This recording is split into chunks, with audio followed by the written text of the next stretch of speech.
Is there anything you would have done differently? We reported a true story. Our colleague Brian Williams is back in Kuwait City tonight after a close call in the skies over Iraq. Controversial Supreme Court nominee Brett Kavanaugh and questions about Kavanaugh's drinking in the past. Sean Hannity, come on up, Sean Hannity. Today, Andrew Cuomo is having a moment. Hi, I'm Eliana Johnson, flying solo this week without Chris Steyerwalt. Welcome to Ink-Stained Wretches, where we break down what's going wrong and what's going right with the American news media, but mostly what's going wrong. I'm taking the liberty of saying that because Chris is not here. But this week, I am joined by my colleague at the Free Beacon and the Director of Domestic Policy Studies at the American Enterprise Institute, Matthew Continetti. Matt, thanks so much. Hi, Eliana. Thanks for having me. For filling in. Yes, when I feel like we've been deprived of your voice on the commentary podcast, even though you're doing mini favorites episodes. Well, I'm happy to appear here. Thank you. All right. So up first on our front page.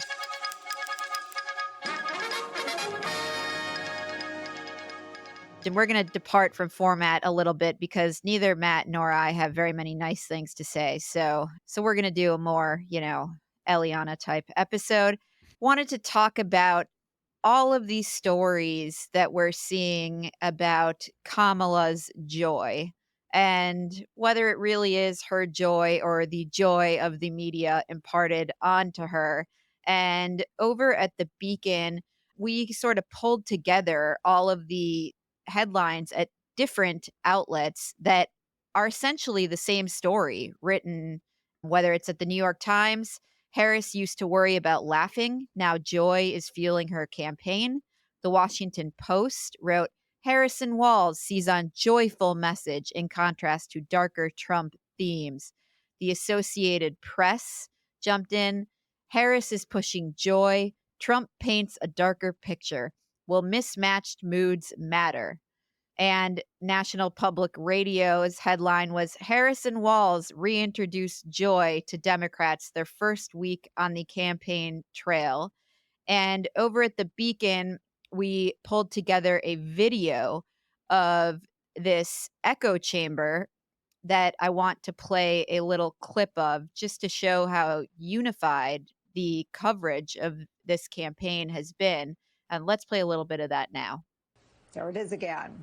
The J word, joy. The joy factor. Bringing the joy back. Harris and Walz campaign together in a joyous way. People are just joyous. Joyous, kind of this joyride that's happening right now. This sort of joyous air together. The joyful warrior. The joyful warrior. Joyful. He seems happy. A happy-go-lucky warrior. Happy and a happy warrior. One happy warrior. A happy warrior. The happy warrior. The joyful warrior. A joyful warrior. The word joy came up a lot. Powerful, infectious, joyful warrior vibes.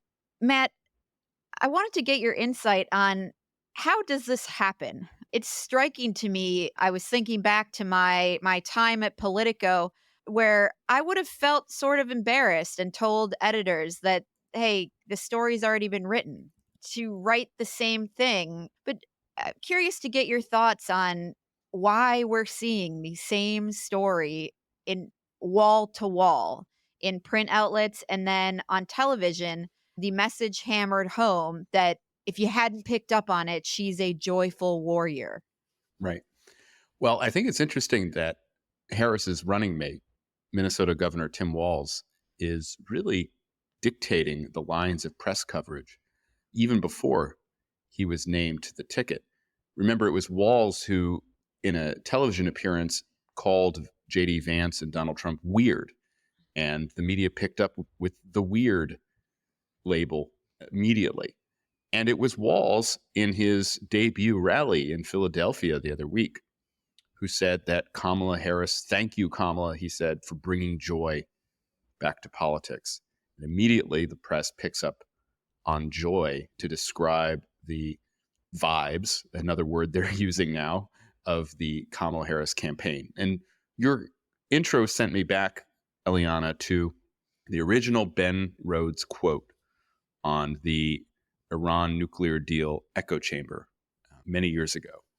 And Ben Rhodes was Obama's deputy national security advisor, big supporter of the Iran deal, a huge critic of the state of Israel, and in an infamous interview with David Samuels, said that basically all these newspapers, I'm quoting, used to have foreign bureaus. Now they don't.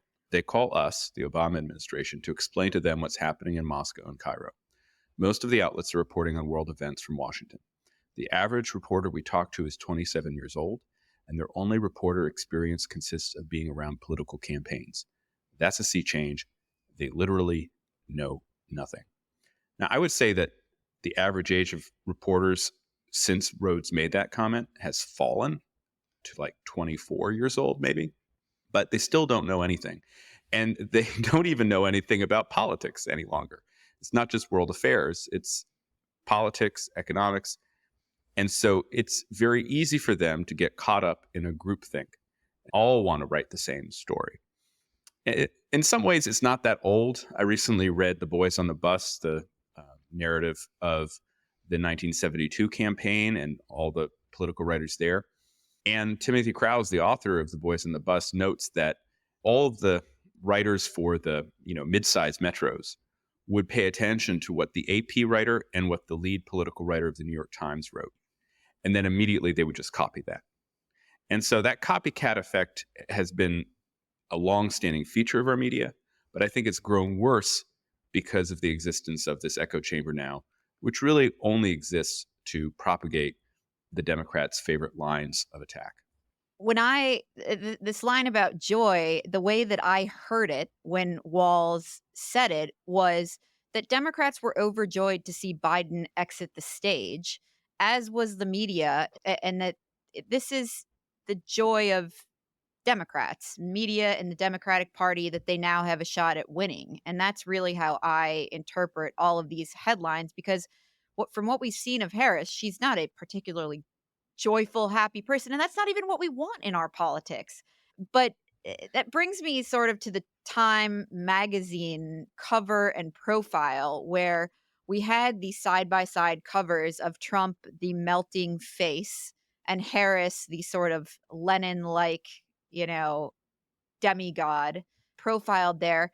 And the other line, the line about her, aside from joy, that I see coming out of the press is that we've underestimated her. Why, for all these years, were we saying she was a drag on the ticket when she's about to win a race? So Time writes, judging from the past few weeks, Harris's own party underestimated her. Maybe the crowded 2020 primary just wasn't the right race for Harris to showcase her talents. My parenthetical, yes, she needed a race with no primary and a coronation to really showcase her strengths. Maybe the vice presidency wasn't the right role. Suddenly, she seems matched to the moment. A former prosecutor running against a convicted felon, a defender of abortion rights running against the man who helped overturn Roe v. Wade, a next-generation Democrat running against a 78-year-old Republican. Perhaps above all, she has given Americans the one thing they overwhelmingly told pollsters they wanted, a credible alternative to the two unpopular old men who have held the job for the past 8 long years. When I read that and the rest of the Time piece, I thought the Harris campaign could actually have written that. That's very much what they want people to believe. And then it really amused me to read, Harris has yet to do a single substantive interview or to explain her policy shifts. Her campaign denied a request for an interview for this story, as if that would have been a really hard-hitting interview for this profile. And why have the interview when you can serve up prose like the Time writer just did? I sat down with Megyn Kelly on Monday for her show and said, I don't blame Harris at all for not doing an interview. I think it's been smart. She's getting precisely the coverage she would want. There's no need for her to do it. Whereas Trump and Vance have got to do press conference and interviews. Trump has announced he's doing another one. We're recording on Wednesday. He's doing another one Thursday, tomorrow, because his challenge right now is to lead a national news cycle. Otherwise, she does it day in, day out. So I'm curious in your thoughts on this line that we're being told she's been underestimated. Right. Well, I think everybody had it wrong. It's an admission that the media underestimated her, not anyone else. And of course, it's hard for people in the media to view anything with detachment, even though they're supposed to be fair-minded, objective reporters, because what's happened is the excitement or joy among Democrats for not having to go into November with Joe Biden at the top of the ticket is felt by the media, who shares in most cases the same sentiment. And it feeds off each other. And it's produced this huge explosion of positive media coverage, which then inflates Harris's poll numbers, which then leads to the journalists reporting on the Harris surge and how well she is doing and how many people now like her and must have underestimated her, when in fact, it's the media that's responsible for the change in the numbers. She's done nothing. She's done nothing. She's the same person today that she was on July 20th, or even the morning of July 21st before Joe Biden dropped out of the race. But she has been kind of propelled now to the status of presidential frontrunner by just an incredible amount of positive media press, which then feeds off the emotions of these Democratic crowds, which are relieved that they don't have to have Biden at the top of the ticket. But it's been an object lesson, Eliana, in the hackishness of our press, not just the positive media coverage for Kamala Harris, or the fact that no one in the press seems to mind that she's not giving interviews, she's not doing press conferences. But remember, it was just a month ago that the same media figures were saying that there was absolutely nothing wrong with Joe Biden, and Joe Biden was fine, and he should be the president. He should continue his campaign against Trump. Then we had the debate, and it became much more difficult for people to say that Biden was okay and should continue, even though they did. Many did say that. And then when Biden dropped out, he turned into George Washington, and all of a sudden Kamala Harris, well, she's the new savior of the Democratic Party and the United States of America. I think a lot of people just watching this media gymnastics are sickened by it, and they almost see like a Soviet-like mentality at work here, where you could go from being adamant that there is no reason for Joe Biden to consider withdrawing from the race on the Friday before he withdrew, to then immediately saying Joe Biden was absolutely right to withdraw from the race, and Kamala Harris is now bringing joy back and good vibes to American politics. It's pretty amazing. And I actually think there's a real risk of overreach here on the part of both the press and the Harris campaign. Couple of questions following up on that. I have wondered, well, I don't blame her for not sitting for an interview, and I understand the mentality and think it's smart in certain ways. I do wonder if she's raising expectations so much. She hasn't even done a local press interview when she's gone. And do you think there's a risk for her in putting it off for so long that there will be so much attention on whatever interview she eventually does? They're going to have to sit for some big interview at some point, that it is bound to backfire. I have no doubt that she will not perform well in that interview. I've really never watched an interview or seen her speak extemporaneously and come away impressed. Do you think it may be a mistake for her to have adopted this strategy, or not really? I think it comes with a great deal of risk, but I do think what you told Megyn Kelly is right, which is at this point, it's all downside for her to do this interview. When you're experiencing such a swoon as the press and the Democrats are experiencing right now, the hangover is inevitable. The only question is, when does the hangover arrive? When do they wake up groggy-eyed in the morning, not knowing really where they are or what they've done? Is it going to be before Election Day, or is it going to be after Inauguration Day 2025? I don't know the answer to that question, but I happen to think, for the good of the country, I hope the hangover comes sooner rather than later, just so people know what they are being asked to vote for in November. Kamala Harris has kind of glided upward in American politics, even though she has no discernible skill. She's not part of any major movement. She has no defining issue. She's not known for anything. She's never given a groundbreaking speech. She hasn't written a book or been part of a cultural project that's captured the imagination of the American people.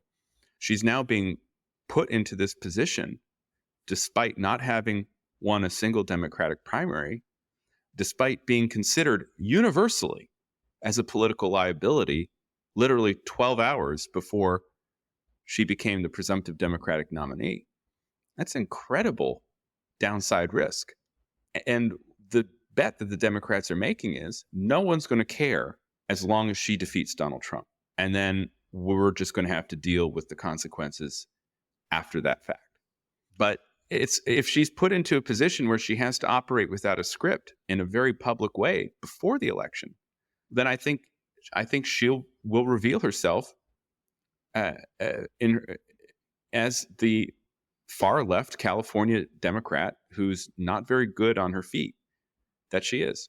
The related question, it's not really a question, it's more of an observation that has amazed me is for 5 weeks after the debate, I think it was, between the debate and when Joe Biden dropped out, or maybe a month, there was relentless press coverage of what was happening in the White House, of the cover-up of his decline.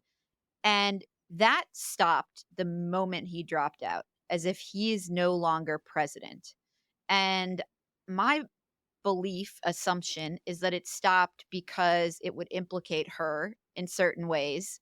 And I really marvel at that. And I wonder what your thoughts are about whether the public at large has lingering questions about what is happening in the White House and why we're not hearing about it at all anymore. We barely see him in public. It's very hard to get a sense of what the public really thinks right now because of the deluge of pro-Harris coverage, which affects everything, affects the enthusiasm on the ground, but also is affecting these poll numbers. I will just say that we've gone from a period where reporters were actually acting as reporters, trying to figure out what was happening in the White House, trying to figure out what Joe Biden's condition is, to a moment where just the other day, a Washington Post reporter asked whether the conversation between Donald Trump and Elon Musk on Twitter X Spaces could be censored. So you now have Washington Post journalists actually advocating for the denial of information. Not just that, appealing to the White House press secretary for reprieve, for help. That was asked in a press conference, and maybe we should play the clip of that right now. Elon Musk is slated to interview Donald Trump tonight on X. I don't know if the president is going to tune in. Feel free to say if he is or not. But I think that misinformation on Twitter is not just a campaign issue. It's a America issue. What role does the White House or the president have in sort of stopping that, or stopping the spread of that, or sort of intervening in that? Some of that was about campaign misinformation, but it's a wider thing, right? Yeah, no, and you've heard us talk about It's just absolutely maddening. And so what I am waiting for is this moment to pass. Every moment in politics passes. A month ago, when everything seemed to be going Donald Trump's way, you and I both know there was this sense that, oh gosh, this might be as good as it gets. That sense is always there in American politics, but it applies to both teams. So right now, everything is going Harris's way. It's not going to last. And I happen to think it won't last through September. I could be wrong about that, especially if the Washington Post reporter who wants to censor Donald Trump gets his way, right? But it's not going to last. And the question then is, how does Harris behave when she's actually facing some sort of challenge? And I'll just add this. I'm very interested not in anything Harris says or in anything that the press says about her. I'm interested more in what she's doing. And we just know, since she became the presumptive nominee, all of her choices should be very disturbing to people who are not progressives or to people who are supporters of the state of Israel. Because you just think, what are the concrete things she's done since becoming the presumptive nominee? Well, she skipped Benjamin Netanyahu's speech. She gave a statement to the cameras after meeting with him the next day that had a few pro-Israel things at the top, but then just really went heavy into the Israel skeptic, Israel's the reason why there's no ceasefire talk for the rest. She then, the next day, endorsed Joe Biden's court packing scheme. And then after that, she chooses Tim Walz, the progressive governor of Minnesota, rather than Josh Shapiro, the popular center-left governor of the tipping point state, Pennsylvania. Oh, Josh Shapiro happens to be a committed Jew whose pro-Israel stance is not totally in line with his party's. That is very disturbing. And the Walz choice in particular shows every sign to me of not being properly vetted, because we had that first rally in Philadelphia. You do have all these ridiculous stories about how lovable Tim Walz is and how he's really just going to make every white man in the country vote for Kamala Harris. And, he really is the real middle American, and he knows how to speak to people who might be tempted by Trump or Vance. But you've also had now the press produce stories investigating his military record. And more important than his military record is how he has represented or misrepresented that record as a politician. Well, sorry, Matt. I was told when I was on PBS News last week that there's no truth to those allegations. Right. I was interrupted and told and asked to offer evidence for that. So, I'm not sure what you're talking about. Well, we can go online and see this spate of clips where he is kind of walking this very fine line between saying that he was in active combat and not. I mean, he did serve in the National Guard for many years, and he was deployed as part of Operation Enduring Freedom in Afghanistan to Italy. But again, there are now reporters who have to kind of walk through the timeline about what he did, what he said, and when, and does it actually line up with the facts. You're starting to see stories now looking into his handling of the George Floyd riots in 2020. Actually, pretty hard stories, I think, in both the Post and the New York Times in recent days. I think the next shoe to drop is investigations into his relationship with the Chinese government, his dozens of trips to China over the years, his relationships with nonprofits there that are associated with the PRC. Everything there just makes me think that the Walz decision was rushed, and it was based on politics, the politics of trying to appease the pro-Hamas elements within the Democratic Party. I actually have a slightly different take on that, Matt. I think they had to have known all of these things. I think he was vetted because none of this stuff is new and done based on material that wouldn't have been known to Eric Holder, who was doing the vetting, which is itself concerning that he was brought in. He was brought in by Kamala Harris's brother-in-law, Tony West. They worked together in the Obama Justice Department. The two of them did this vetting. I think that despite all of these facts that you have laid out about that he's clearly played fast and loose with his resume and inflated his military record, certainly allowed people to say things that aren't true without correcting them, and his actions in the wake of the George Floyd riots in Minneapolis and the incineration of a police station in downtown Minneapolis. I think they chose that as opposed to the internecine warfare that would have engulfed the Democratic Party had she chosen Josh Shapiro. And what does that say about the state of the Democratic Party and also the state of Kamala Harris? The truth is, she could have made that internecine warfare work for her, because the truth is, despite the fact that there are many Hamas sympathizers within the Democratic coalition, most Americans still support Israel. And so Harris could have found her inner John Fetterman, right? And said, how dare you make an issue of my vice presidential nomination? How dare you attack this Jewish American because of who he is, which is what many of these cretins do. But she decided not to. And instead she went with the candidate who appeases the squad and the candidate who appeases organized labor. That's the Democratic Party that she wants to go into November leading. And I think when more people understand that about her, her numbers are going to fall. Maybe not precipitously, but they will fall. Right now, I don't think many people know anything about Kamala Harris. They know that she is the vice president. They know that she's new, but they don't know anything about her record. Most people don't pay real attention to politics. It's up to the Trump campaign and to former President Trump to tell them about Kamala Harris. And if the Trump campaign is unable to do that, then it will lose in November. I had the same thought as you about the opportunity Shapiro would have presented her. And we read in the New York Times today that the Harris campaign is playing footsie with the uncommitted movement that is making demands for speaking time at the Democratic convention. And it is comprised in part of delegates to the convention who will be on the floor there. So this isn't protests outside the convention. These are people who are going to be inside the hall and have an opportunity to seriously disrupt the proceedings in Chicago next week.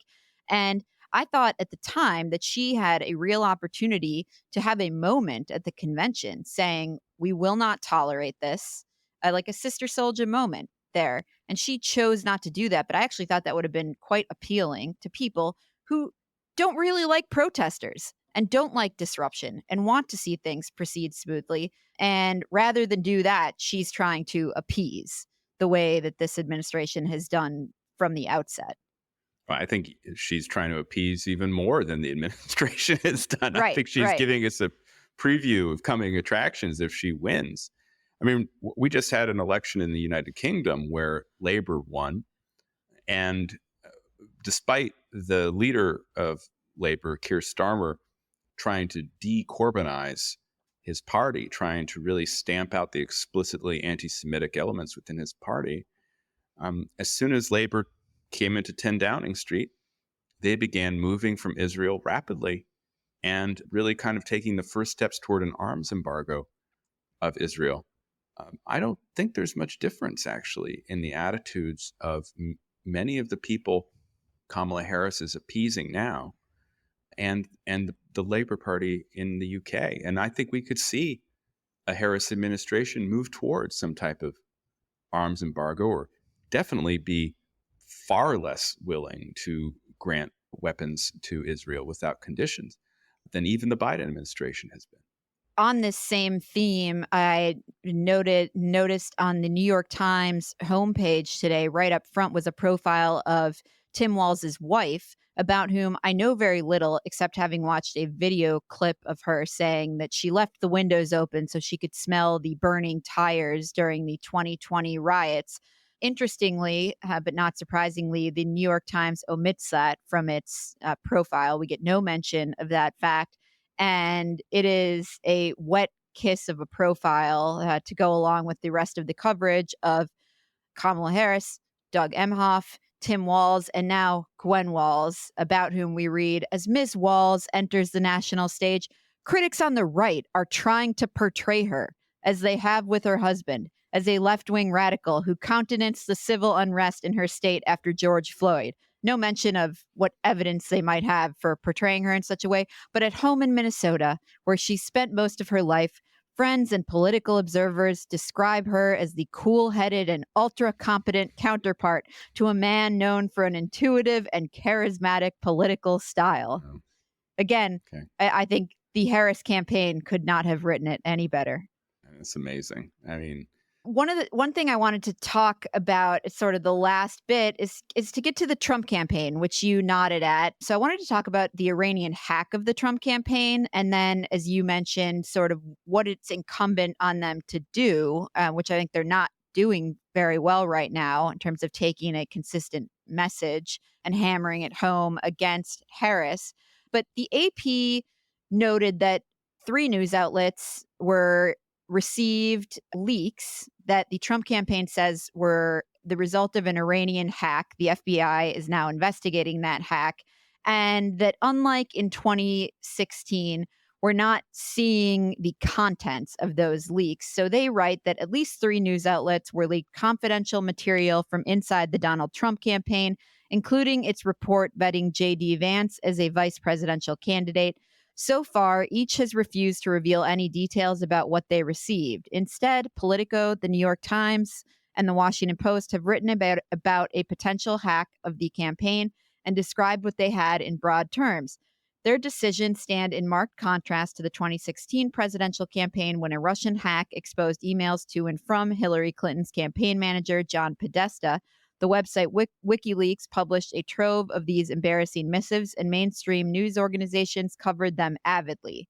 I'm curious for your thoughts about whether this is actually a change in the media coverage. My reading of this was that there was actually nothing that sexy in the documents they received. Otherwise, they would have published it, i.e., they got a vetting document. We know what J.D. Vance said. We know the nasty things he said about Donald Trump, which were presumably in those vetting documents. I do believe if there had been emails in there that were interesting, revealing, we would have read about them. But do you think that's wrong? I could see that happening. I mean, I do think there's been less attention paid to the fact that Iran is trying to interfere with their elections than there was in 2016 to the fact that Russia was trying to interfere in our elections. So when it was Russia allegedly trying to help Trump win, there was massive coverage. Now we have Iran pretty clearly trying to help Harris win, also trying to kill Trump, because we have the person who is now in FBI custody for trying to arrange the hit job against Trump. Iran trying to kill other Trump officials. Iran responsible for the chaos in the Middle East, and yet we don't hear much about it. The Trump stories have been pretty buried in the newspapers that I read in hard copy. Why aren't we seeing the contents? I think your theories probably hits the mark. I read somewhere in the coverage that the original victim of this Iranian phishing scheme was Roger Stone. And if that's true, Roger Stone is in the Trump orbit, but I would not consider him to be part of the high command of the Trump campaign. And if it's not the same as Neera Tanden and John Podesta, who were hacked in 2016. Right. It doesn't appear that, the emails of heads of the campaign, Susie Wiles, and her kind of co-leader, Chris LaCivita, were affected. Now, I don't know. But I imagine that if the press had stuff from that trove, then they might be more willing to blast it out there. Why is it, do you think, that the campaign is struggling so much to articulate a consistent and disciplined message against Harris? To my reading, it's not just the media. I think there actually is a struggle. In Trump's press conference last week, he was all over the place. And, listening to him talk about how unfair it was that Joe Biden was pushed aside. Sure, I understand his feeling of the unfairness of it all, but it's probably not a good use of time when you have a captive press there that's poised to cover what you're going to say. It just seemed like a waste to me. Right. I mean, I think the real difference here is that for the first time since 2015, Donald Trump is not the story in American politics. So in 2016, Donald Trump, his rise, his movement dominated press coverage. And a lot of that press coverage in 2016 was actually pretty favorable to Donald Trump. Since winning the presidency in 2016, Donald Trump was the lead story every day. He used to program the cable news channels with his posts on then Twitter. He was president, so the most powerful person in the world, always the story. My mentor, Fred Barnes, used to say there's only one story that matters in Washington, and that story is how is the president doing? Okay. Then after 2020, the story was Trump's continued influence over the Republican Party, his attempts to kind of revise the history of the 2020 election and the happenings on Capitol Hill on January 6, 2021. His endorsement playing critical role in who got nominations in the 2022 midterm. Then, of course, too, the Trump legal scandals, the lawfare, whether it was the raid on Mar-a-Lago or it was the indictment in New York or all of these, the two federal indictments, the Georgia indictment, Trump was the story. And then heading into the 2024 campaign, for most of the 2024 campaign, the Biden team elevated Trump as well, saying that Donald Trump was a threat to democracy, that America's future depended on rejecting Trump from office, because if Trump went back for a second term in the White House, then that would be the end of the American experiment. Well, that's what we've been living with for 9 years. And suddenly, about 3 weeks ago, the press decided, Trump is old news. Kamala's the new thing. We're going to talk about Kamala all the time. We're going to talk about, what's her name? Gwen Walz? Gwen Walz. Yeah, okay, yeah.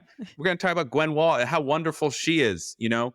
Cool-headed and ultra-competent She's Gwen. cool-headed because he's so passionate, Tim Walz, or as Trump calls him, Kamala's new friend. Yeah, that was great. Her new pal. Who's big into the trans. Yeah, he's big into trans. So you see the problem for the Trump campaign, right? How do you break through? This has never been an issue for Donald Trump before. It is frustrating. And that explains why he is back on Twitter X. It's why he did the 2-hour meeting on Spaces with Elon Musk. It's why he did the press conference last week and why he's going to do another press conference this week, is he has to find a way to kind of break free of the wall-to-wall positive coverage of Kamala Harris. Now, that's Trump, and that's what's happening in the media. I do think that the Trump campaign, those individuals I mentioned, Susie Wiles, Chris LaCivita, they know what to do facing a candidate like Kamala Harris. And so it's just a matter of time of getting organized, getting the ads ready, and getting your candidate to push the message that you would like. And that last part's probably the most difficult. But I can see why Trump is frustrated or complaining, because this is a very unusual situation for him and for the rest of us, where he's not the top story. I would note there was another big story in American politics happening over the past 4 years. There was all the Trump news, and that was the hiding of Joe Biden's decline. Right. We were told it wasn't a story. Nobody was covering it. And that we got that story for a month, but there wasn't a ton of coverage of what the Biden White House was doing, what the president was doing, what the people around him were doing. And we got a break from that for a month, but that was a major story over the past 4 years that we didn't hear a lot about. And in fact, we're told vehemently, passionately, wasn't in fact a story. Well, if it had been a major story, as it should have been, then Biden probably would have withdrawn from the race prior to entering the Democratic primary. Kamala Harris would have had to face a contested Democratic primary. And I know this is all hypotheticals, but Kamala Harris would have lost a contested Democratic primary. She would have lost it. And we would be in a very different place here. And by the way, Trump might not have won the Republican nomination had Biden withdrawn from the race after the 2022 midterms, as he should have done if he were to be considered a responsible caretaker of the White House. So we're living in this nightmare timeline, and we've been in it for a while, and it just continues to horrify me.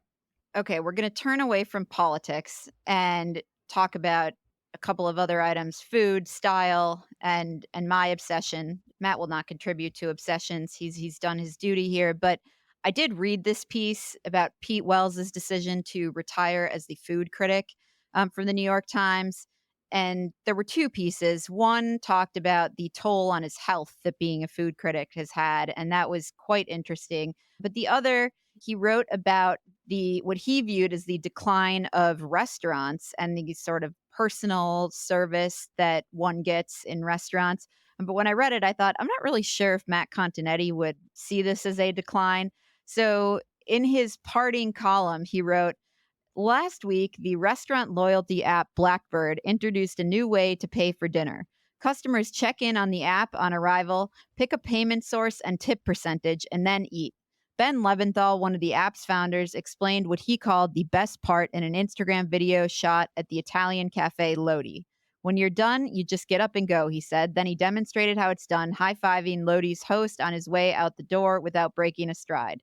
I'm at the end of 12 years as a critic who ate in and reviewed restaurants constantly. Of those years, I probably spent 2 solid months just waiting for the check. I ought to be in favor of anything that speeds up the end of the meal, but Blackbird's new checkless exit gives me the creeps. It is just the latest in a series of changes that have gradually and steadily stripped the human touch and the human voice out of restaurants. Each of these changes was small, but together they've made going out to eat much less personal.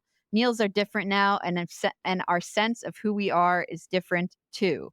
When I read about this app, I thought that sounds kind of nice. Yeah, you know, I don't think there's anything better than a great waiter, but there's nothing worse than a bad waiter. And good waiters are very, very rare in my experience.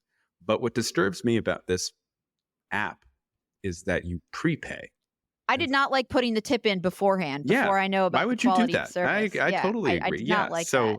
I know, I do know that there are places where I've been to eat where the actual payment's all electronic now. You don't actually have, you don't get the bill and then you have to put your card in and then it has to come back and everything. But the servers have a kind of a weird, like, it's bigger than a phone, but not as big as a laptop. Yeah, type those are device. everywhere. Yeah. You just put your phone on. And then it. you just, you tap the card and then you just press what you wanted. That is convenient. But prepaying to me just sounds kind of preposterous because you don't know what the service will be like. And there still has to be some type of service. What if there's a fly in your soup? The incentives I didn't think were great on this, but I do like the idea of not waiting for the check.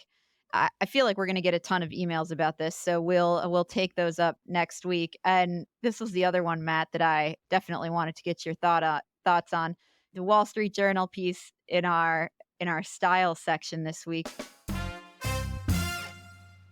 was, yes, guys, you can look polished in sweatpants. Here's how. And they write, super comfy and surprisingly suave, this might be the ultimate off-duty look. Even Michael Hill, a self-professed tailoring guy, insisted it's absolutely possible to look sophisticated in sweats. You just have to really know what you're doing, said Hill, the creative director of Drake's, a preppy London brand known for suits and blazers more than its sportswear. For all sweats, stick to neutrals, advises Morris. Additionally, dark saturated hues like chocolate brown and navy skew dressier than the stereotypical cotton fleece shade of pale gray. And in the name of sleekness, somebody whose name I can't pronounce avoids logos and prints. Will we see you in sweatpants, Matt? Not in public. It just reminds me of that great line from Seinfeld where there's an episode where George wears sweatpants in public and Jerry says, if you wear sweatpants in public, you're just basically telling the world, I give up. It's over. There's really nothing left for me now. And then the critical sentence in that excerpt you read, Eliana, is where the clothier says, you just have to know what you're doing.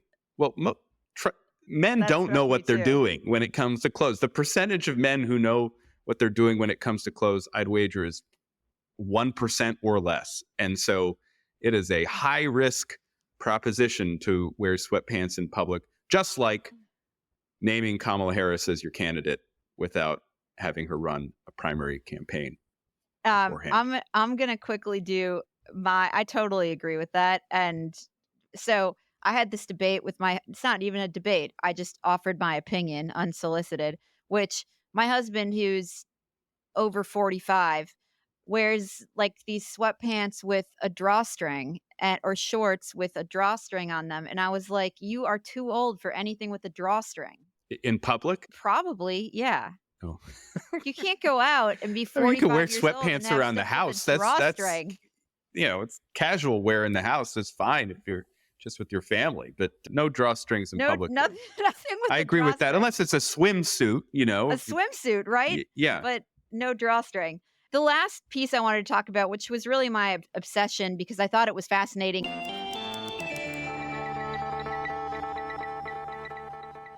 And I happened to have followed this Instagram account, and I thought it hit on some deeper trends in the culture. Were about a couple, and the woman had a fashion Instagram account, and these people lived a really high-flying lifestyle catered towards this woman's Instagram account that showcased their New York City apartment and their enormous home in the Hamptons and the parties that they had. And in the background, the husband was drowning in debt without ever telling his wife that.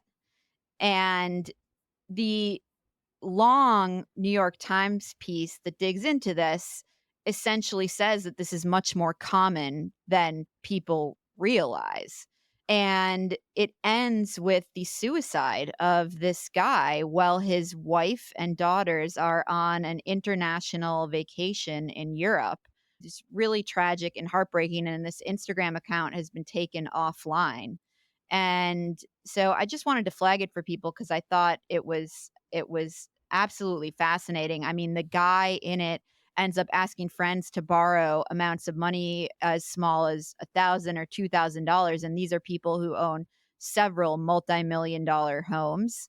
And I thought I thought it hit on something very interesting about the way that social media culture has put this emphasis on keeping up appearances and displaying to the world something that is so different than what's happening in real life, to the point that spouses are hiding things from each other to allow one to continue to keep up that appearance.